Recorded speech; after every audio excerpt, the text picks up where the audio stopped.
O tema da aula de hoje é Leis de Newton.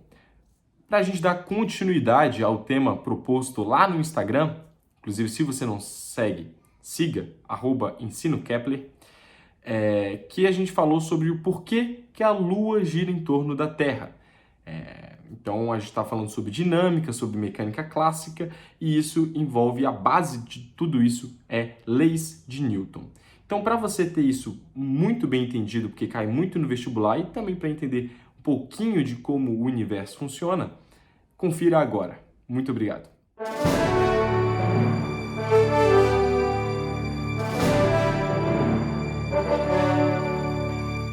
Bom, então vamos falar agora sobre leis de Newton. A primeira lei de Newton é a inércia. Então, a primeira lei aqui é inércia. O que é inércia? A inércia é a tendência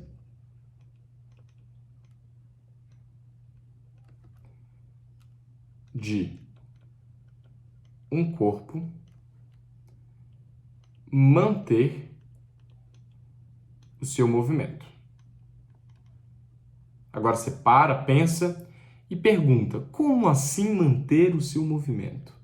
Bom, se este corpo estiver parado, a tendência dele é continuar parado. Bom, parado a velocidade é igual a zero, né? Então, a tendência dele é continuar o seu movimento, que no caso é ficar parado. E se o corpo estiver em movimento retilíneo uniforme, ou seja, a velocidade é constante, CT é uma abreviação que a gente usa para constante dentro da física, tá? Então, quando a velocidade estiver constante, ele está em movimento retilíneo uniforme. E a tendência dele é continuar nesse movimento retilíneo uniforme, beleza? Só que lembrando que, como tudo na física, tudo depende de um referencial.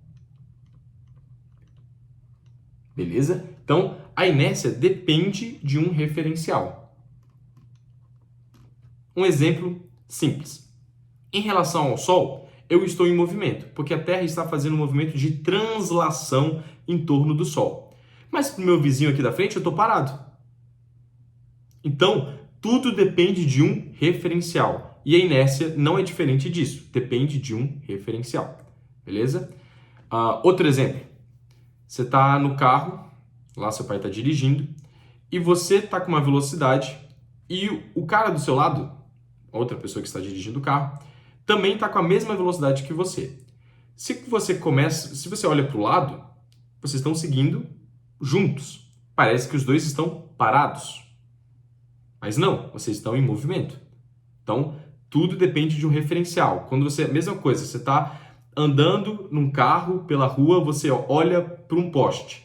Parece que o poste está se afastando de você? Não, né? O poste não anda, ele não está se afastando de você. É você que está se afastando do poste. Para você ver como tudo na física é referencial. Entendeu? Então, essa é a base aí da física. Para você entender bem física, você precisa ter na sua cabeça que tudo é referencial. Mas nem tudo mantém o seu movimento, né? E é aí que entra a segunda lei de Newton, que é justamente o princípio fundamental da dinâmica.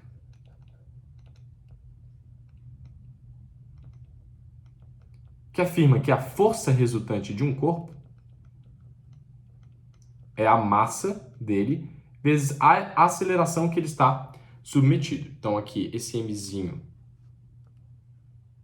é de massa e esse a é de aceleração. Eu já consigo concluir uma coisa. Quem quebra a inércia é a força resultante. Porque pensa comigo, só você analisar a fórmula. A força resultante vai estar provocando uma aceleração num corpo. Beleza. E o que é aceleração? É a taxa de variação da velocidade dividido pela taxa de variação do tempo. Aqui, ó. A aceleração é a taxa de variação da velocidade pela taxa de variação do tempo. Tá? Em vez do D aqui, eu poderia ter usado delta, também. Então, a mesma coisa de eu usar ΔV sobre ΔT. Se eu estou mudando minha velocidade de acordo com o tempo, eu estou mudando o meu movimento. E é por isso que a força resultante quebra a inércia, porque a força resultante vai fazer com que você altere o seu movimento. Então a força resultante quebra a inércia. Beleza? Bem tranquilo isso, né?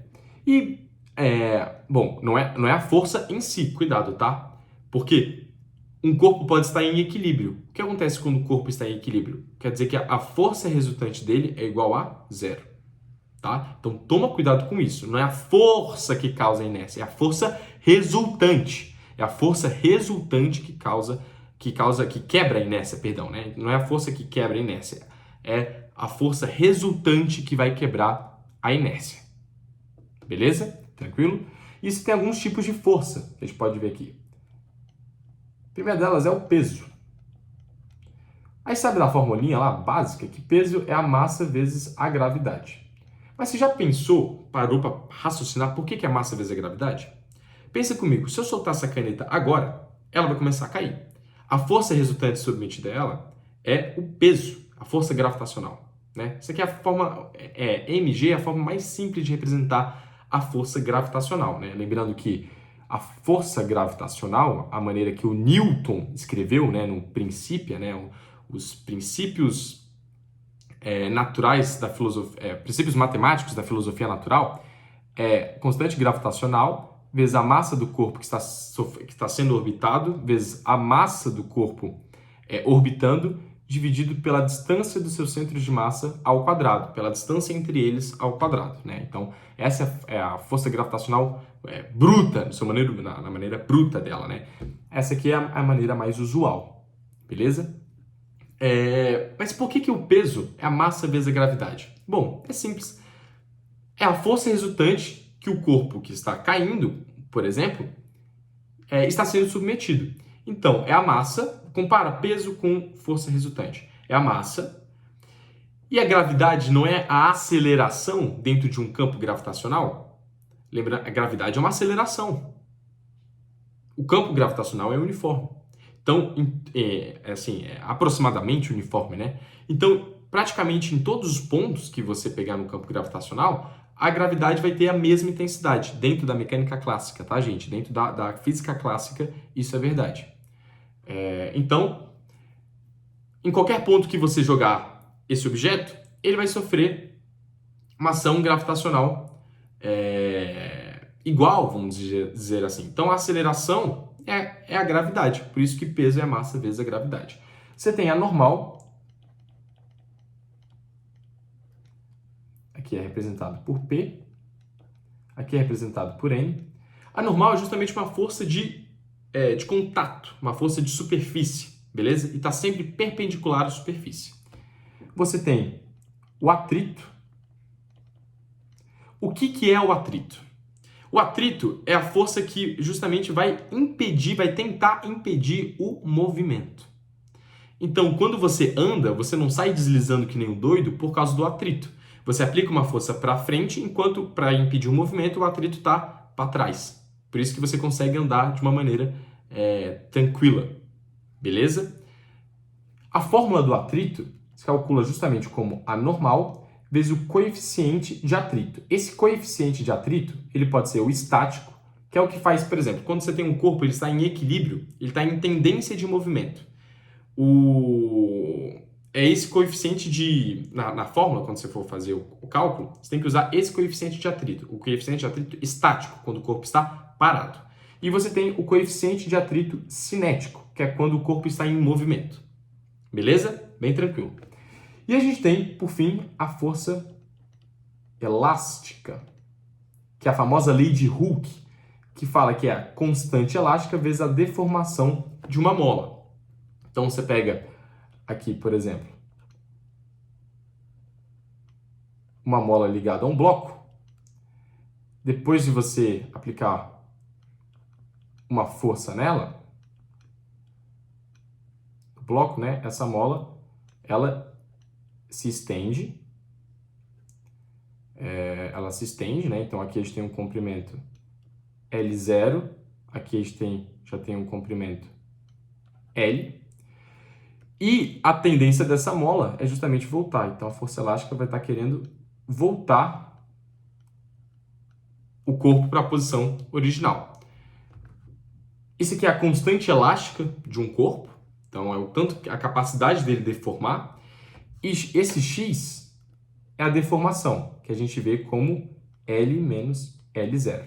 Então, x é igual a L menos L0. Beleza? Tranquilo. E a gente tem também outro tipo de força resultante, que a gente viu lá no Porquê das Coisas, né? Que é a força resultante centrípeta, que é quando a gente está analisando em relação a um corpo fazendo curva.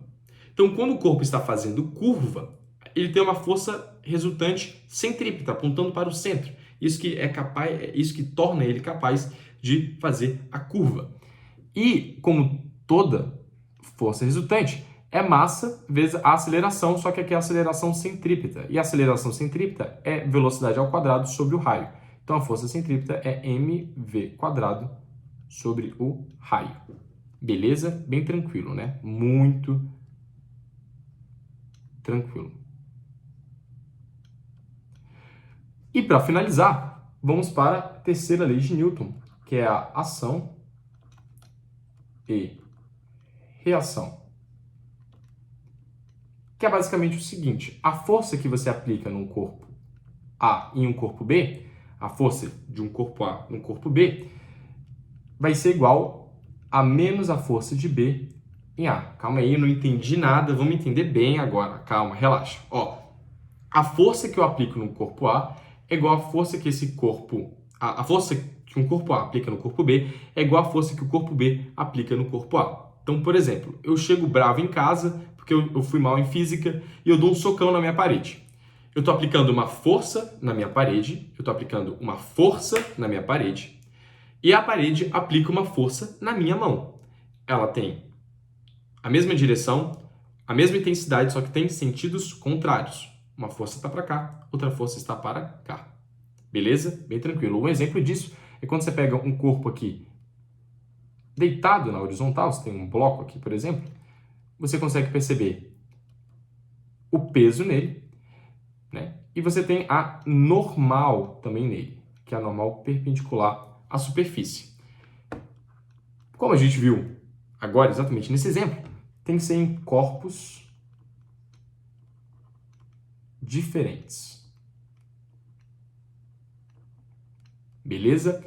Então, essas são as 3 leis de Newton. Eu espero que você tenha entendido, gostado. Então, por favor, curta esse vídeo, se inscreva no canal para ajudar aí e compartilhe, principalmente, para ajudar a divulgar a ciência e o conhecimento científico no Brasil. Muito obrigado pela sua atenção e até o próximo vídeo.